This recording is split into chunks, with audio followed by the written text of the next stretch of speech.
I'm here with Hunter Salazar. And today we're going to give a little bit of backstory on our journeys in spirituality and why it's so important to kind of embark on this journey.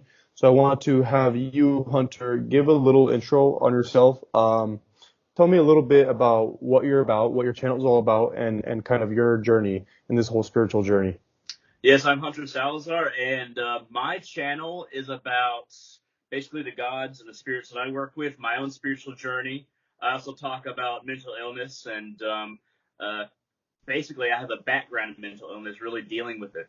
And my channel is dedicated to helping people understand both themselves spiritually, mentally, and even physically a lot of the time, trying to Mm, allow ourselves to have a full comprehension of body, mind, and spirit, and how we can progress with all of these things in a equilibrium that mm, we can achieve by following a spiritual path. My channel personally is not about any one spiritual path, but even though I have my own, it's about combining. It's about showing the different worlds' spiritual paths and different mm, traditions, different spiritualities, different religions, showing how they're similar and showing how following any of these paths or a combination of them, like I do, can lead you to a more fulfilled life, but also mm, to higher states of consciousness, higher mm. states of understanding of yourself, the world around you, and the multiverse, and realizing that really we are not separate from those things; we are a part of those things. And I think that there is more in common between the different spiritual, religious, or traditions than most people think. And I'm trying to basically establish an idea of oneness with my channel and understanding. So, I mean, Yeah. what is your channel mainly about? So my channel is mainly about just kind of aiding people on their path to spiritual awakening, spiritual enlightenment, and kind of to help people understand themselves better, like you said. Because I feel like this whole path, what it's all about is kind of realizing who you truly are, like beyond all the BS and beyond all the facades and all the illusions, right? The world kind of shows us all these things of who we're supposed to be, all these identities to kind of carry on. But really, underneath all that stuff, you're really just one with what is, right? You're one with the universe, one with God, one with this whole entire creation. And I think that that's ultimately what life is all about. It's realizing that you are one, and the whole illusion of separation is really just that. It's just an illusion. And so, yeah, my entire channel is to kind of give people a place to go where they can relate with somebody, where they can have advice and kind of know where to go from where they're at, because I feel like a lot of the world doesn't really provide you with that necessarily. And so that's what the purpose of my channel is, to kind of provide people with that sense of direction and whatnot. So yeah. Excellent. And So we have a lot of overlap then. yeah, for sure, for sure. I think that yeah, we have two different perspectives with the same kind of message, right? And we talked about this a little bit last time. Um, everyone kind of has their different path towards the same truth, right? Everyone has a different sort of life's journey, obviously. Everyone has different experiences, different perspectives, different way that their brain is wired, and different DNA, different genes and everything. But ultimately what happens is we all are being led towards the same realizations, right? Oneness. That's really what this whole entire journey is about. It's about realizing that you are one with you. I mean, you're God, right? Ultimately, that's what it is. And so, I want you to talk a little bit about your personal journey in terms of what you've been through and kind of what awoken you to the fact that, oh, I'm a spiritual being having a human experience, and this is the truth. Oneness is the truth, right? So, yeah, just talk a little bit about what your journey has been like, and kind of what pushed you towards realizing these truths. Well, I'll kind of compact the whole story because I don't want to take too much time. But For sure. basically, I was born schizophrenic, so I began to question things early on.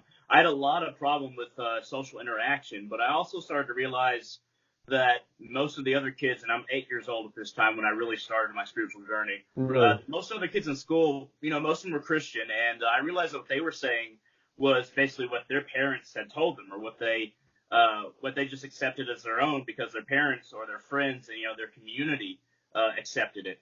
And I also noticed that my parents, they are atheists, and my parents never really talked about a thing called God or anything like that. So what I did was, I didn't think my parents knew about it, and I kept on hearing about this idea of God and Jesus from people at school or kids at school. So I went online and I started to research, and I looked up all the definitions for all the religions. And then what caught my eye was Buddhism, and there was this idea of ending suffering, realizing that all the suffering in our life we can change to allow ourselves to become the being who progresses because of that suffering and is not held back by it. So I started studying Buddhism. I started with Tibetan Buddhism, and then there was a few years of that, and I kind of fell off the path in my kind of mid-teen years, around the age of 15. I drank a lot, got into a lot of trouble, did some drugs, and I came back on the path around the age of 19 or 20, and I'm 27 now. But I did go through. I studied intensively Buddhism, and I studied Christianity. I studied Islam a little bit, and I went to church. I went to Bible study. I studied the Bible for a long time, but I really wasn't satisfied until I found Hinduism about 6 or 7 years ago, and that made me want to become a vegetarian because I didn't want to attribute to the harm that any being can suffer in this world. So I became a vegetarian as well. But how I found Hinduism was through the books of Paramahansa Yogananda, and he talks about different beings like Krishna and Christ and Babaji and Narayana, the different, and Shakyamuni Buddha, which is the historical Buddha that we know, being different avatars for the same source, the spirit beyond creation, that ultimately everything is a part of. Yes. And that even though all of these different avatars seem to have different messages, it's really our lack of understanding that makes us think that the messages are so varied. And when we internalize the messages of Shakyamuni Buddha, for instance, and we also internalize the messages of Krishna or Christ, Krishna and Christ, then we start to realize that, they're saying the same thing, that we're a part of the same whole, that we are disconnected from the source, the spirit beyond creation, only because there is an illusion within our minds that makes us feel like there's a wall between us and that which is infinite. Now, there's a whole multiverse that I've studied based on, different Hindu teachings and different, even pagan teachings, and I work with many gods and spirits now. And it's been a long road, but as I progress through my relationships with gods and spirits, the more that I learn, the more that I realize that you can call the source a many-faced God. Every single God is just a function of the one grander whole. And once you learn about God through the different functions, or even through the function within yourself, that is your specific soul, that is your soul's mission, then you truly start to become a part of the grander whole. I've delved into the occult and magic, and I've gone to the right hand path. I don't deal with demons and things like that, but I find that the more I attribute to my path, the more things that I add on, and the more things that I realize, okay, I'm not doing that, I'm going to do this. The more that I explore spiritually, the more that I find myself, and I find that, okay, I do fit in these shoes, I do fit into this soul, I do fit into this being, and I'm marching this being to be one with the source, the spirit beyond creation, which is beyond the different universes. Of course, we have the material realm, the astral realm, and the causal realm, and the spirit beyond creation, different universes, different phases of being. And the causal realm was just one step before the spirit beyond creation. But I'm on that journey there. So that's kind of a basic layout of my spiritual journey without getting into the details. But I will say that my main patrons, the main gods that guide me, are the Divine Mother Kali Ma, which is a fierce mother that she's known as the demon slayer, which would also means, like, you could say literal demons, but also the demons of desire and fear, helps you destroy those and achieve moksha, which is liberation, enlightenment, allows you to see beyond the limitations of the form we seem to find ourselves in.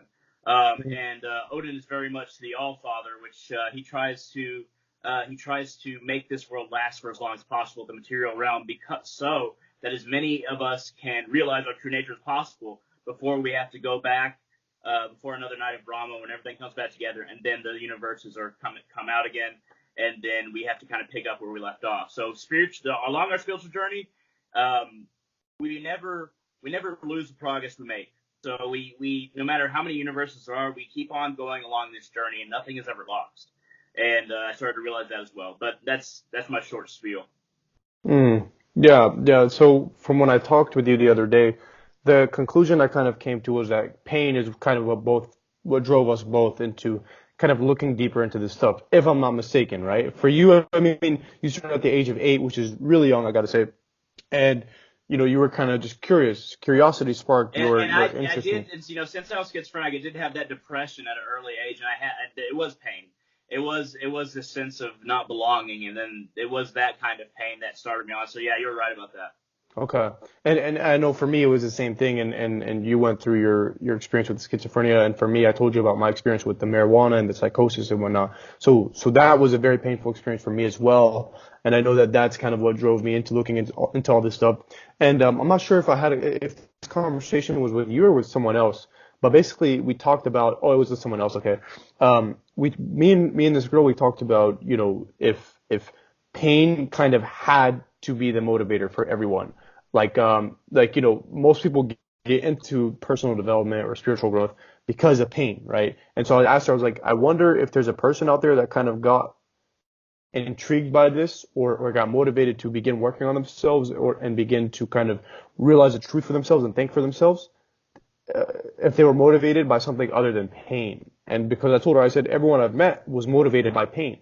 And so I wonder, it's kind of unfortunate, right? But I do wonder if there's anyone out there that kind of was not motivated by pain. So what are your thoughts about that? Do you think everyone kind of, like, it's indefinitely pain that's going to motivate you to get into this, or what? Because I know that in the spiritual community they say, like, the moving away from the source, right?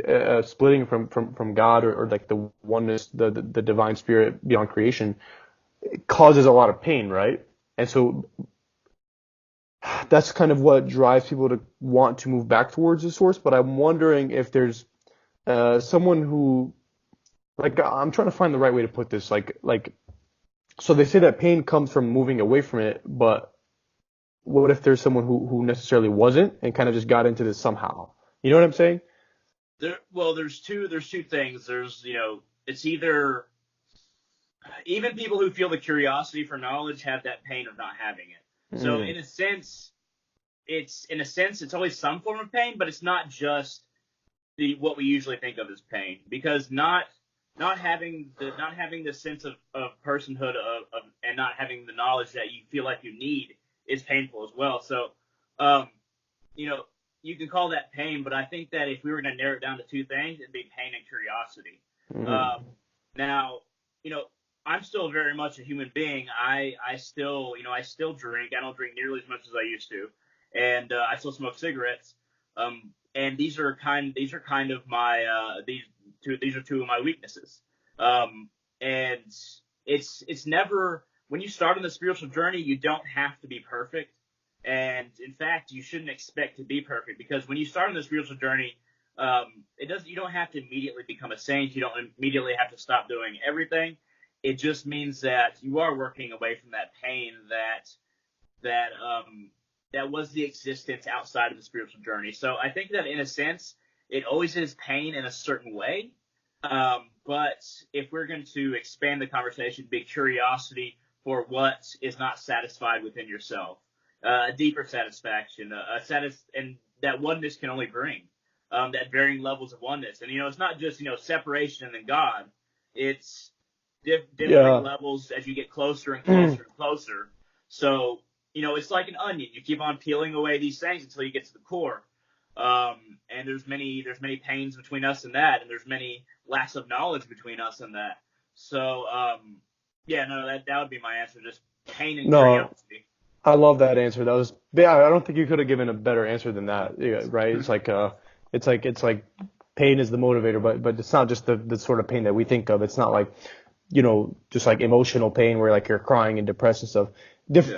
Different levels of pain and whatnot. But for me Yeah. personally, like, from what I've observed, is all the people that kind of get into this, it was a more intense form of pain, I gotta say. And you kind of notice how, quote unquote, normal people that aren't on, like, the spiritual journey or whatnot, they're kind of just living their lives and comfort, but there's like a slight sense of dissatisfaction, right? But it's not enough pain to kind of drive them towards that journey of realizing the self. And I've talked with several people about this, and it's all the same thing. Like, I talked to one girl who used to be a stripper. She used to be on drugs, and just like this dark energy. And eventually that's what drove her to kind of doing this. And then other friends who were abused as children and whatnot, kind of that pain kind of drove them. So I definitely agree with you. but it's definitely more rare where like the lighter forms of pain kind of drive people to. It's usually that more heavy sense of pain, right? And you know, pain is like the source gives us challenges not to break us, but to help us make ourselves. Um, and the reason we're on this journey to begin with is so that we can can do the work. I mean, we can't all be given to us, and then find our way back home. We have Hmm. to have the journey for ourselves. But you know, there's that old saying that pain either makes or breaks you. I don't think anybody is completely broken ever, but I've seen when somebody goes through enough pain that they get so despondent about just living itself that it feels like in this lifetime they just can't drag themselves out. But there's a lot of people who encounter the same pain. I guess, include myself. I've been through a lot of different kinds of pain. Um, that that really say, okay, well, I either just end it now, or I find a way to go beyond the pain that I'm experiencing. And if I don't, and if I have to just throw the kitchen sink and everything at trying to find a way out of this painful situation. And that was that is my journey, trying to find myself, trying to find a way out of the situation that I'm in. I'm better at it now. I don't always succeed every day, but you know, it does. A lot of the time, it does seem to make or break us. Yeah. But that's my addition. Yeah, I was actually watching a seminar from Eckhart Tolle once, and this man asked him. He said, "Hey, is suffering an absolute? Like, is it absolutely going to happen to everyone?" And basically, what Eckhart told him was this. He said, "Most people, if not everyone, is pretty much suffering's a must. It's going to happen." And the man said, "Okay, well, cool, but I'm not concerned for myself. I'm just concerned for my kids. I don't want them to have to suffer, to have to awaken, you know." And Eckhart said, "Look, they're going to suffer, but don't take it as a bad thing. Take it as a good thing because eventually that's going to be their motivator to kind of find this path. And what's going to happen is because this is the analogy he gave, right? And I've talked about this in the video before. Imagine you're in a dream where the dream is pleasant, right? It's a pleasant dream, but it's obviously a dream. It's not real life, right? So it's so pleasant to the point where you have food being catered to you, like right, like the best tasting foods being catered to you. You have the most beautiful women wanting to have sex with you. You have all the money in the world. You have everything you've ever dreamed of. Would you want to wake up out of that dream? No, right? You're gonna be like, no, this might be a dream. This might not be real life, but I think I'm just gonna pretend like it is. That way I can kind of stay in here. And then you have, See, that's where Shakyamuni Buddha came at the situation from. I know he's an avatar, which is, I mean, the purest form of consciousness that exists in the material realm. That's what an avatar is. But Shakyamuni Buddha, he had everything provided for him. I mean, he was a prince, right? I mean, and basically his father tried to isolate him from any view of suffering. I'm sure you've heard of the story. yeah. Any view of suffering. So, but he saw the suffering of others, and then there was that feeling in his heart, like, okay, I'm not going through this, but this is what everybody goes through. So, I feel like even that original compassionate thought can also lead you onto your spiritual journey. So I guess there's three things really: pain, curiosity, or compassion. Because even if you're not going through it, even if you don't want to imagine anything beyond the pleasure that you're feeling, there's just something in you that tells you, okay, somebody is going through something. Why are they going through that? And not necessarily just how can I avoid it, but how can I help other people avoid their pain? So I think that in the best situations possible, it's not necessarily the pain you're going through, but you see and empathize with other people. But Mm. anyway, go ahead. Yeah, no, and well, on the flip side, what he did say was that, if you're in a nightmare where you're being chased by the devil, someone who's trying to kill you, and you're just like, you got like rocks being thrown at you, you're just like the worst nightmare ever. Of course, you're gonna want to wake up out of that, right? You're like, get me out of this nightmare. And so what he says is, a lot of people will have to kind of fall into that nightmare to want to have to break out of the dream. And so the only reason I bring this up is because, I've talked about this before, and eh, I think like you don't want to have people like have to suffer, right? Like you don't want them to have to suffer. You want them to kind of find their way in a more non-resistant way. Obviously, there's going to be a little bit of resistance along the path for sure, but it's always like I just think it's more productive if you are motivated before the pain kicks in, right? And there's a YouTuber I watch. His name is Elliot Holes, and he kind of talks about this a little bit. He says, do the thing you're afraid to do, and just do it as early as possible, right? Just kind of embark on that journey as early as possible, because if you don't kind of make the conscious decision to kind of embark on that journey early as possible, what's going to happen is you're going to be pulled into that world of pain, and then eventually have to be forced to go down that journey and start facing your fears and start doing all the dirty work, right? And so the reason I bring this up is for our viewers who kind of haven't experienced that level of pain yet, and to kind of invoke that curiosity within them to want to wake up without having to reach those intense levels of pain. Because I did hit rock bottom before I came back on the spiritual path. I mean, I wanted to die. I tried to die many times. And this is in my teen years. I'm 27 now. But I did hit that rock bottom. And you want to notice it before you hit that bottom, because when you hit it, you're going through, you're literally, every ounce of who you are just feels like you are like drowning in pain. Yeah.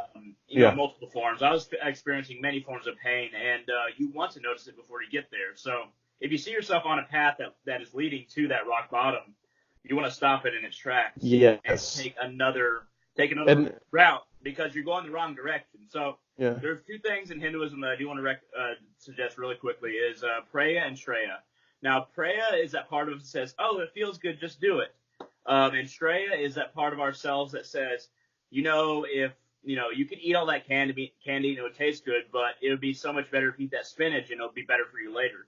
So when you encounter Preya that says, oh, just do it, it feels good, or, oh, you had a really terrible day, or that person is awful, why don't you just do what you want to do emotionally? You need to recognize that and go the other direction. And when you encounter Shreya, even though she might be kind of crude, and she might just be like, okay, you need to eat your vegetables, you need to go to bed at the right time, you need to not take that, do this. You need to encounter that once you hit those decisions, and then choose the right path. Those are the two paths you want to go in the right direction, which is Shreya in this instance. For sure. And and I really want to stress how bad those realities can kind of get. It's like people underestimate like the level of pain you can get to. I heard a guy talking about this once. I mean, he said he's been to some like those low vibrations, right? Like so much pain to the point where like his head's spinning, like about to pass out. Like that's emotional pain, not physical pain, right? So that's a pretty intense level of pain. And so it can get pretty ugly. And you told me about your story, and we don't have to go too much into it, but you told me how ugly it got. And I thought my story was bad, and I thought I had hit rock bottom. I heard your story, I was like, whoa, that was worse than mine. I was like, holy fuck, right? And so I really want to stress for our viewers like how bad it's like you said, like every ounce of your being is entrenched and just drowning in pain. It's just like it gets to the point where people commit suicide because it feels like it's like, oh, I'll never get out of this, right? I mean like, it's like quicksand. It pulls you in, and at some point when your whole body's in the quicksand, you're like, all right, well, I'm pretty much fucked now. Well, I don't even know what to do from here. Might as well just, right? And so that's kind of what drives people to suicide, I think. And I actually made a video last night about how the mind plays tricks on you, right? So you'll get pulled into all this pain, but it's all just a trick of the mind. And so, I've watched a documentary on this before, like people that go to commit suicide, like say people that jump off the Golden Gate Bridge. It's like once they jump off the bridge or once they jump off that building, as soon as they jump, they're like, oh shit, I got tricked, fuck, right? It's because the negativity in the head just like kind of like stops for a second, turns off. And you realize that the whole time that negativity, that voice that was pushing you into that pain was a trick, right? And so I think that it's the same with people who cut themselves or self harm. I did that a lot when I was in my teen years. But your brain, once you actually do it, once you actually slice yourself open, your brain like realizes like it goes away from depression and realizes the state that you're in is like, oh, why the hell did I do that? And that's why a lot of people do it, because it brings them away from the depression, and then it gets their brain to be like, oh, okay, I got to deal with this now. Oh, I see. That's why a lot of people do it, because, and when you feel pain, it lights up one part of your brain, and that part of your brain is also where the depression is kind of making your brain not have that activity there. So people are doing it subconsciously for that reason. It's not good. It's not sustainable, and it's something you shouldn't do because there's long-term mental consequences. But people subconsciously harm themselves because it's lighting up that part of their brain from the pain that they subconsciously knew was not lit up. So, anyway, I just wanted to add that in there because I think that it's pertinent. Um, Yeah, no. So just to kind of wrap this video up, I want to kind of leave our viewers with a kind of better understanding of kind of how to begin your spiritual journey, because I feel a lot of people are still at the beginning stages, and I feel personally for me, I think that a lot of the world is beginning to wake up, right? But I still, like I said, I feel like a lot of people are at those beginning stages of kind of like the spiritual journey of waking up, and so I want to kind of stress for anyone watching right now, it's like if you haven't been to those levels of pain yet, you don't want to go there. You don't want to know what that's like, and so I think that it's best. I think that the purpose of this whole entire video is to kind of encourage you to kind of embark on the journey that you're eventually going to have to embark on, right? And that's like saying, you drove away from home and you'll never drive back. I mean, eventually you got to kind of drive back, right? It's like you can't really like you're gonna die if you don't drive. Like even if you don't die, like eventually you got to drive back home, right? And so everyone has to kind of to choose to go on the spiritual journey sooner or later. So you might as well do it sooner and have it not be caused by pain, right? Because as I said, the realities can get pretty ugly. And so I just realize that like the feeling of oneness it's more fulfilling and it provides more of that a good feeling than pretty much any other physical stimulation in the entire world, right? And that feeling of being connected with spirit, it'll take you beyond everything else in the physical world. And once you get a taste of that, it's more addicting than anything else. So I think that should be your motivation. It's the inspiration to kind of feel at one with God, with who you truly are, rather than having to run away from pain. And so, yeah. I would say that's definitely a good message, and I would definitely back that message up. But yeah, I think that's definitely the purpose of this video, to get you on the path before you're forced to be on that path. But yeah, I think this was a good discussion. Yeah, absolutely. Me too. And I want to thank you for being on my channel. I'm going to leave a link down below to Hunter's channel, so be sure to check that out if you're into spirituality, personal growth, and the gods and spirits and whatnot. And Hunter will leave a link to my channel down below on his channel as well, so be sure to check that out. And yeah, thanks again, Hunter, for being on my channel. Thanks you. It's good to be here, and I will talk to you in the future. For sure, for sure. All right, man. Yeah, good talking to you.